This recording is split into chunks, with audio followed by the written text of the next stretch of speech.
Hey everybody, and welcome to Retire Repurposed. Today, Ben Taatjes takes the concept of a repurposed statement from theory to practice. Using his own purpose statement as an example, Ben demonstrates how defining your purpose creates a roadmap for living a fulfilling retirement. Join us as we explore how words on paper become life and meaning of impact in retirement. Enjoy this episode. Hey everybody, and welcome back to Retire Repurposed. I'm your co-host, Jared Sebesta. Thank you so much for joining us here today. Last week on the show, we talked about your repurposed statement, a statement that you create or a document, however you want to put it, but something that really becomes the plumb line by which you operate, your kind of standard operating procedure in retirement. What is this for? Well, we talked about that on last week's show, and on this week's show, we're going to talk about that in greater detail and give you some real-life application as to how you, again, create that, but also how you apply that to your everyday life in retirement. Ben Taatjes joins me on the show now, and this is kind of an interesting concept. I think that I haven't heard of anybody ever talking about this idea of coming up with a statement or what we would call a repurposed statement for your retirement. Give people a little backstory as to kind of what this is if they missed last week's show. Yeah, so last week we talked a bunch about, my advisor point of view, which I kind of liken to it's my working document that I use in my work today. And I want our retirees to think much the same. Like every good company, there's a mission statement, there's goals, objectives, there's things you're trying to accomplish. And too often times we get to retirement, and I see people that kind of lose focus of that. They've been part of something for years, and now they're can feel kind of lost, kind of without certainty, without direction, and getting back to crafting their own. Really, it's their own purpose statement, is what it is. We call it the repurpose because I think people need to hear more of that. That it's not over. In fact, right now is the most important time of their life where they make the biggest impact. So if we can help them create, and through today's show again, probably apply something like for me, it's an advisor point of view. For them, it's their repurposed statement. And I think it's so important, again, Jared, because we lose focus and we lose track of time. And next thing you know, weeks turn into months and years, and all of a sudden you're like, where are we? And I think it's important to always come back to, like you said, that plumb line, that document, that statement that we can really hold to. Yeah, I want to talk about the four parts of that and kind of do a little review there, but why is this important? We talked about that, but it gives people, like you said last week, an excuse to say no, an excuse to say yes. What did you mean by that? Well, I think many retirees get forced into, if you will, I'll use air quotes, but you can't see those, but you're like, hey, the church is a great organization, and my local food shelf, and the thrift store, and you fill in the blank of all these great organizations that are going to need your help. But some people just say yes because they don't have a good reason to say no. They're like, well, yeah, I do have some extra time. And they end up volunteering or doing things that really aren't in their wheelhouse. Sure, out of alignment. It doesn't align with who they are and their skills, talents, abilities. And they end up being unfulfilled there. And they end up being, I should have just stayed at work. And really, it wasn't the fact that they're not at work. They're just not, they were probably ready to retire, but they didn't walk into something new or the right thing. Yeah. So if you have this statement of what you're looking for, it allows you to say no to the things that you don't, and then really look at it as a litmus test of how does this fit with me, how I'm created, and how I see the rest of my life going over the next several years of what should be the best years of somebody's life in retirement. Yeah, I like that. So there are four parts. We talked about that in detail. Let's give people, again, kind of some backstory as to kind of what those four parts are. Yeah, we're crafting it, or helping people kind of craft this document or this statement off of something that I've created and have helped other financial advisors create, called their advisor point of view. And it's a great document that allows people to see, again, this overall point of view. It's right in the name of that. It's you see these kids. It's what point of view.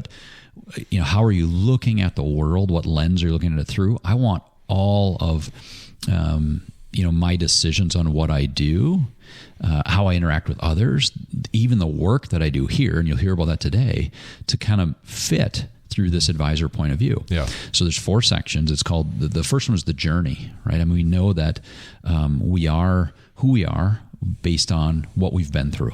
God created us a certain way, but also our life events have made us a certain way. Right. And, we look first at our journey and how that got us to this point. And then we look at our values. I really want people to be able to hone in on the most important things to them. Like, these are the non-negotiables. This is who I am. This is exactly what I stand for. And then we kind of craft this purpose. Like, it's a shorter part of the document where we say, this is ultimately what I'm trying to accomplish based on my journey, my values. And then the last piece, in the advisor point of view, it's really your expectations of others. It's saying, okay, the people that I interact with, both at work and through the team that I work with, but also the clients that I get to meet with on a daily basis, this is really how they can see the work that I do with them, right? So we expect certain things of people, and when we lay those expectations out very clearly in that document. Yeah. It's really interesting because when you do this, you really do kind of get an idea as to kind of what you're trying to do. And I love the beginning part, the journey, because you have what's called in there a signature story, and everybody has that. And likely, people can think back and there is some sort of event that happened that really stuck with you and probably helped you establish some of your values. So all these things kind of just flow together, don't they? Yeah, Jared, I think, look back, it's probably something tough, something hard. You went through something, we learned the most through those things. So that journey, I'm thinking about my daughter a lot these days. My daughter that's not here in the state with us. She's out at college. She is in the middle of decisions on career and her whole life. And as she's kind of went from a OBGYN pre-med to nursing, and kind of what's always been at her heart is medicine. It's always been serving people and helping people through that part. Well, I go back to one of her signature stories, probably earlier even than mine, but she spent a lot of time as a child in the hospital. She ended up having a kidney removed, and we've talked about this on other shows, but ultimately those hardest times, she tells me, Dad, I always remember on the way home from hospital, you and Mom would say things like, God's healing me through these doctors and nurses, and God did a miracle in your life. Yeah. And she hears that, she puts it together, and that's a signature story for her. So again, I would want our listeners to look at that journey piece as very much formative years, 10, 12, maybe even a little younger, those early memories. What was something that sticks out in your mind? It's like, this made me who I am ever since. Yeah, that's really interesting. So again, if you missed last week's episode, that's a really good review as to what this is all about, what the repurposed statement is, what it does, the 4 different parts. So let's transition into this week's show. So you want to get more into application as to what this looks like. Where do you want to get into the application, or how people build this, or a little bit of both? Well, I think the application more so, Jared. So again, my document, the advisor point of view, directly impacts how I work with my clients and the day-to-day on the financial side of our business. So of course we do this podcast. We do a lot of coaching with retirees, just helping them see, what's next in their life. And part of that, we don't spend a lot of time on it. This show is the financial piece. But I do think it's important, and it'll help highlight kind of how, for me, this advisor point of view, or for our listeners, your purpose statement or repurpose statement, how that impacts your life. I look at how this advisor point of view impacts what I do here. Okay. So I think, probably the best way to do this is just kind of look back and say, okay, in my advisor point of view and how I look at the world, it is certainly the journey. And we've talked about that last time. There was this signature story about contentment, right? It was the dirt bike story where I took on debt and ended up working so hard to pay off this dirt bike, never really enjoyed it, right? That's the gist of that story. Yep.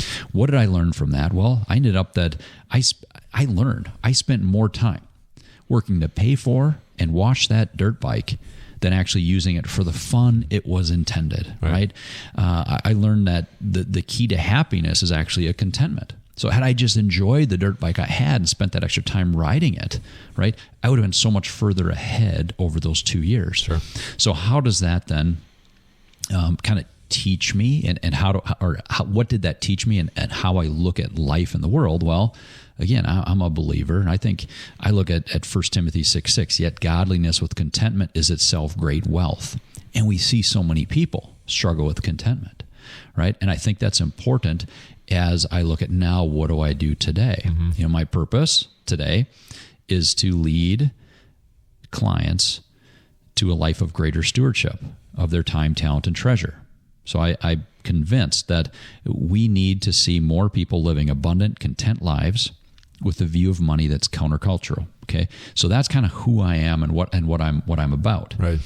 The actual values and how they apply to the work we do here tie in perfectly. And this didn't happen by chance. It's, I've led this company for 20 years, and kind of this is the story we tell. This is what's important to me. The people that I've hired coming in here also have those same values. And I look at our process as we meet with a new client, a new financial client. I say, okay, what are we working on? And again, if I could say it's important to have a purpose statement, that's probably the most important thing people struggle with in retirement.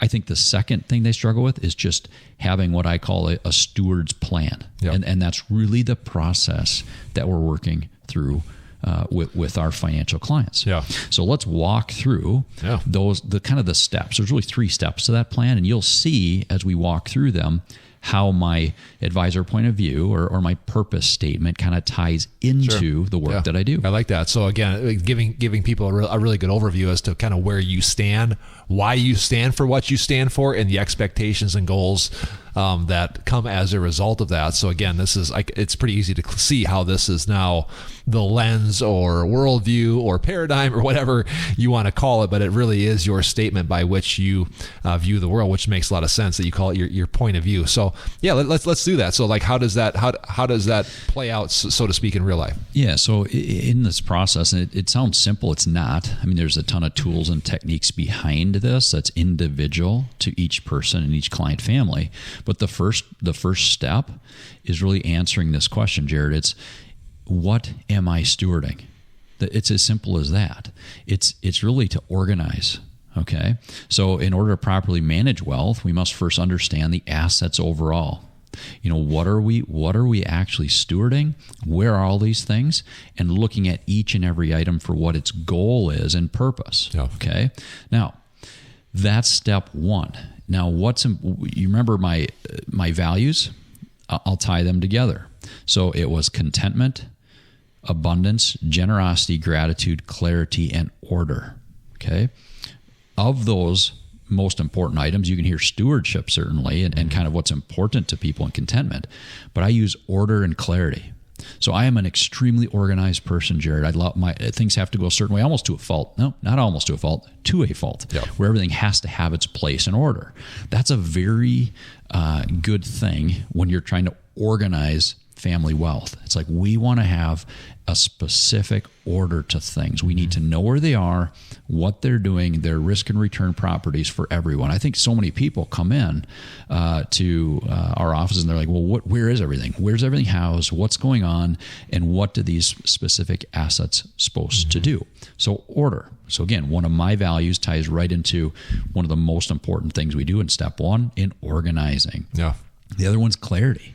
I want to have clarity in decisions. So if we can't have clarity and be a good steward, if we don't understand more of what's going on. So order and clarity tie in really well with that kind of first step of what we call a steward's plan. Yeah, so it's pretty easy to see kind of how you're able to connect the dots between your advisor point of view and then your process here in the financial company. What's next? So second step is answering, how much do I need now and in the future? We're talking about there's income, right? We're trying to develop a income plan, and this step of our process is called allocate. So every asset needs a goal, right? We know what we're stewarding, but now what does it need to do? We've heard a lot on this show, us talk a lot about the difference between wealth and income, right? If you look at that first part, step 1, we're kind of looking at the wealth. Now we're trying to break it down to income, the useful side of money. Well, when I look at this section, it doesn't matter how much you earn. It's what you get to keep, right? It's really what after-tax monies that you get to spend on your life. It's about utilizing the wealth to create income that you can use to really make sure you're in understanding that the income is not the goal, right? It's not the end. It's the means to get things done. Right. So once again, we're coming back to what was important to me. Well, I want people to see wealth or income as countercultural. Like money is a tool, right? So in our process, we're saying, okay, what do you need now and in the future to live the way you want to live? Yeah. So what values are tying back from my advisor point of view? Contentment, gratitude, and abundance, right? Those are key words there that I really think people need to understand, and they need to see it's okay to live an abundant life. If God's blessed you with a lot, yes, be very generous. We're going to get to that, but be grateful for it. Yeah. Understand that you don't have to apologize for the wealth you have. Now, if it is the goal and it is your God, then yes. But if it is simply money to allow you to travel, to allow you to bless those around you, and you're doing a good job stewarding, again, it's not what you have, it's about how you're looking at it. Yeah. So again, all of those pieces come together in that second plan. Most people have no idea how much it takes for them to live through retirement. One of the biggest, these are even, Jared, very, very wealthy families with very high investable net worth. They're like, well, I don't know. What does it take? And a key component to this is finding out, what do I need to live on now and in the future? And then you allocate around the answer. So when you created this process, I'm assuming it wasn't like this at this point when you first did it. How helpful was it to have a statement like this to be able to make sure it matches then the outcome and the process by which you have? I'm assuming this didn't all come together perfectly, but it's really nice to see it now and easy to see. This is probably a process, I'm guessing, though. Yeah, it's come together over time, right? So of course the stories and who I am was created and worked on over the last years. many years. Yeah. But as we kind of start to piece this together, it's like, well, yeah, that's why I look at money this way. Right. Oh, order, clarity. That's why I think it's so important to have that organization first. And then the allocation. Oh yeah, we do have to remember that little story about that dirt bike and how I look at money and income. Absolutely. It shaped how this process, really was started and how it came to be. Again, and even looking at contentment, Jared, I believe so strongly that does not mean living with less, but it focuses on living really well with whatever you've been entrusted. Right. So go back to the dirt bike story, right? How could have I been a content person? Well, I could have just lived on, if you will, ridden that dirt bike, that very capable machine, and enjoyed that time. Instead, I lost contentment, searched for something that I thought was going to be better. Turned out it was worse, right? So that's all part of how this income part works into our client interactions. Probably gives you confidence too when you see this on paper and these two things like line up, that this is now in alignment. I love the word alignment, because as soon as we get in alignment, that's where kind of the magic happens, so to speak, and that's where the impact comes from. And when we're out of alignment, kind of like what we said at the beginning of the show, where it's like retirees end up doing things they shouldn't be doing. They're saying yes to things they shouldn't. They're saying no to things that they should be saying yes to. They're out of alignment. So this piece really helps kind of bring that alignment full circle. Yeah, they're out of alignment. They get kind of lost, right? And they kind of lose focus, lose purpose. Yeah. So that's why it's so important. Yeah. What's the next part? So the last step is step 3, which is answering the question, what do we do with the rest? So if we've looked at, what do we actually steward, then, and that's organized, then we look at to allocate, what do we need to live on? How much of that wealth do we need to live on from now until the end? Most people that we work with have a significant amount left over. If they really have planned well and they saved well, they end up having something left over. And the best part of our job, Jared, I still think the most enjoyable part of this process is that last question. What do we do? How do we transfer this to the next generation or to charities? In what time, in what manner, and what's best to have that stewardship continue, right? So what keywords, what values am I bringing in there? Well, generosity, gratitude again, and contentment. So I look at these things and they all kind of keep on flowing up again. So we'll help somebody determine, hey, of this nest egg that I have, how much of it will I not need? Likely, I mean, we'll plan and maybe even make double, triple check that based on assumptions, here's where you're going to end up. The last thing I ever want to see is somebody end up living with some regret later in life that they could have done more while they were in their, what we will call it, most enjoyable, most capable years of experience.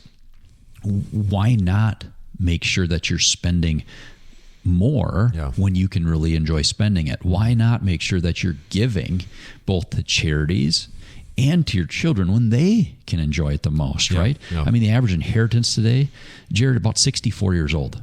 How many 64-year-olds out there are just waiting until they get their inheritance so they can start living? It does happen, but most people get to that point and they're like, man, I could use this in my 40s when I was raising, my family.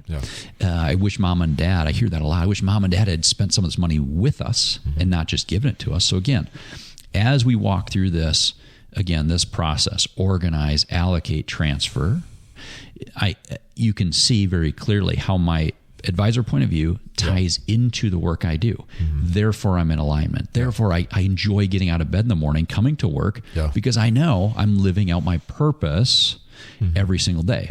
So to your retiree that's listening to this, so for your retiree that's listening to this, Jared, I want them to think, how important wouldn't it be for me to enjoy and to really live out my calling into retirement, to have that document with those key parts of it, and then to really look at my life today, the organizations I volunteer with, my family, everything that I do should be made through that lens of what's most important to me right now. So again, we got a couple minutes left. I want to give people another nugget or two here to kind of mull on. There's 4 parts to the repurposed statement or your personal advisor point of view. I think obviously we're probably starting in like, chronological order with the journey. Like, what would people do if maybe this is the first time they've heard something like this? Where do they start building this out? And maybe what's the most important piece? They probably all play together, but like, where should they start and why should they start with that one? Well, the journey is going to help you see how you look at life today. It's going to help you kind of come to some of the answers of, this is why I've always looked at things this way, right? So that's a very introspective look, and I like to start there, get the base down as far as that journey. As far as the most important, it's all important. But I do certainly bold in my document, and I remind myself, here is my purpose. So if you're building out a repurposed statement, that section in the middle, so for me, I'll just read it. My purpose is to daily glorify God by leading clients to a life of greater stewardship of their time, talent, and treasure. I envision the people I work with living abundant, content lives with the view of money that's countercultural as a means and not the end. So it's kind of that summary statement. It's shorter. It's something that I can go back to and say, does this fit in what I'm doing here? And I think for our listeners, if they're able to say, well, what is my repurpose, right? That should be a concise part there of combining, you can hear in my purpose, like, the stewardship, contentment, and you can hear this abundant, content lives. Like, you can hear that through there. Well, that all kind of came from that beginning journey on why I'm here. That certainly came from the values that I hold so like solid to. And I think that's why if they can just hear today, like, start small, just start thinking, okay, why do I look at the world the way I do? What brought me to this point? And then secondly, come up with your spouse. If you're married, certainly this can be done together. You should have an individual plan, but I do want you to talk together about this, is what are the values that we absolutely will not deviate from? These are the things that are the most important to us that we can't change. And then that purpose, man, if you can dig into that and really have something that you can always say, I'm living that way, you will find yourself living in a place where, yes, every day when you get up, you're like, I'm getting something accomplished. It may not be work like you had before, but you're getting something accomplished. You're using your skills, talents, abilities to glorify God and make sure that you're living your best life. Securities offered through Avantax Investment Services. Member FINRA SIPC. Investment advisory services offered through Avantax Advisory Services. Insurance services offered through an Avantax affiliated insurance agency.